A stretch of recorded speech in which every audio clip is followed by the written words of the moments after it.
Lance Flair signing in. To my subscribers, what up?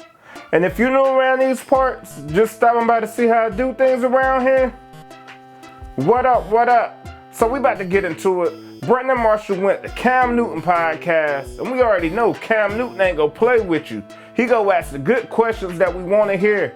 So he got into it, and he was like, yo, what happened with the I Am Athlete podcast? So he was asked about how he feel about Fred Taylor. So he was like, Fred Taylor, he's the OG, and he's just so solid.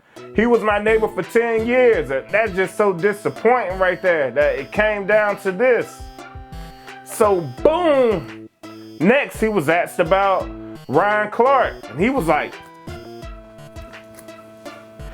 he felt some type of way about the Ryan Clark situation because Ryan Clark, he was speaking to him for about a year. He was like, yo, you need to come on and bring that idea that you got at ESPN, bring it over here to I Am Athlete. You say you own it, right? And he was like, Ryan Clark was like, yeah, I own that. Also, we was in talks about opening a I Am Athlete gym out there in Arizona. So just to be that close with him and speaking like that and see what he done, I know that had to make Brandon Marshall feel a certain type of way because it seemed like these guys was close. Then he was asked about Channing Crowder. And Channing Crowder, he was like, I don't got nothing bad to say about Channing Crowder. He's a star. Like, he just natural. Like, a lot of people just take to him and he make people feel comfortable. But he was like, what I got to say about that, I was just asking him, what did it take to bring you over here to my platform full time? And he was like, $250,000 and give me benefits.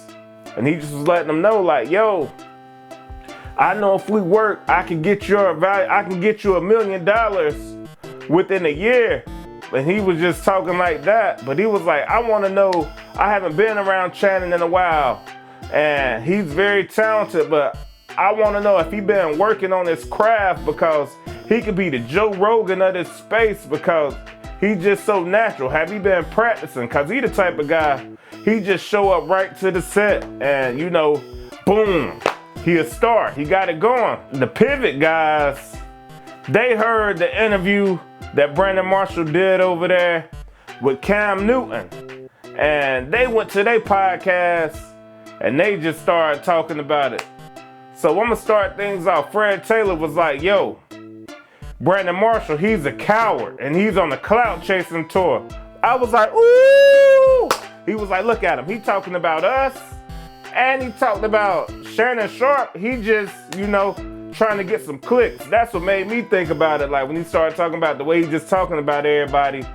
And then he was like, look at the people that was around him. We're not around him. His former cast, they not around Brandon Marshall. So it's probably got to be something with you, like how you conducting yourself, how you conducting business, because everybody leaving that was around you. Then Channing Crowder came up and said, he was angry. He was like, yo, you ain't make me. I'm the one who made the podcast we was on. Well, we didn't even own the podcast. Somebody else owned the podcast. He was like, then I went to help make another podcast, and now look where we at. Then Ryan Clark, he was like, man, I was always a person trying to take the high road with the situation because that was their situation. What y'all had going on with him and what Alicia had going on with him, I didn't have nothing to do with that. Brandon Marshall was like, he heard about Ryan Clark and Fred Taylor them. They was about to start a podcast. So he was like 10 minutes before the news went public. How about Ryan Clark called Brandon Marshall and he was like, yo, I'm about to go over there. I'm about to go over there with them. I thought on it. I prayed on it. I was talking to my wife and he was like, do anything need to change between us? And Brandon Marshall just was speaking like, I'm gonna need time to think on it.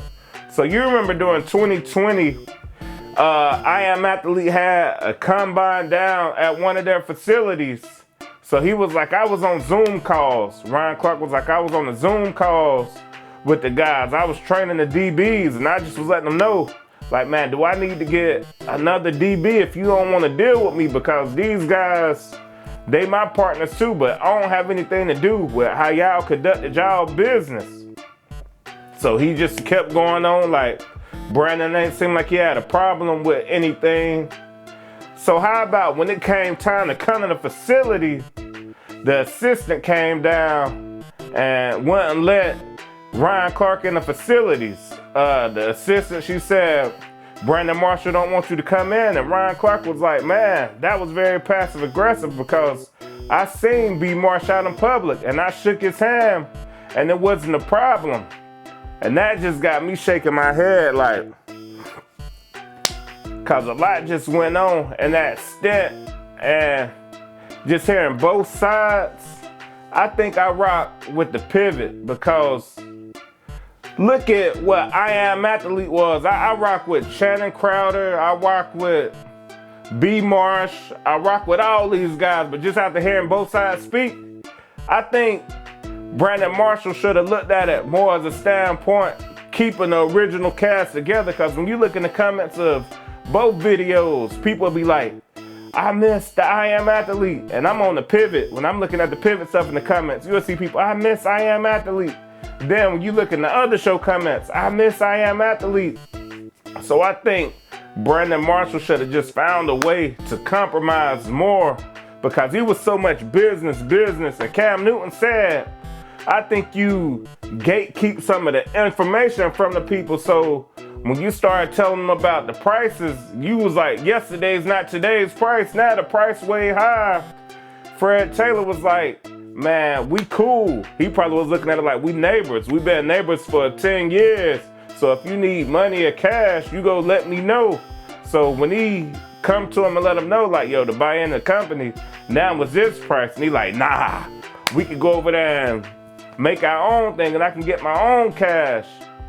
But it just made me think on the other level where it was like, see, if B. Marsh would have compromised, he would have been able to get the Cigars and Cars show from Fred Taylor. He would have been able to get that outdoor camping with Shannon Crowder. He would have been able to get more content, and he probably would have been able to get that podcast that he want from Ryan Clark. So with him not compromising, it looked like he lost his whole platform, and I look at the numbers and the views, and they're nowhere near what it used to be.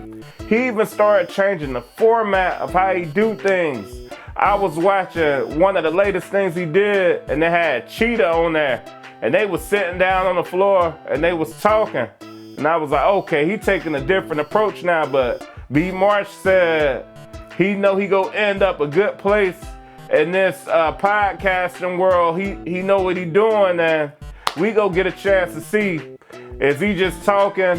Whose side are you on? Are you on the pivot side or are you on B. Marsh side? I think all these guys, they definitely important in this podcast space. As you can see, B. Marsh, his format was definitely emulated by a lot of people coming behind. And you can see they set up something powerful. Let me know below in the comments your thoughts on this situation. Do you think they ever go iron out the wrinkles in these situations and come together and talk about it so we can know what's going on? It would be dope to hear both sides. But until next time, peace.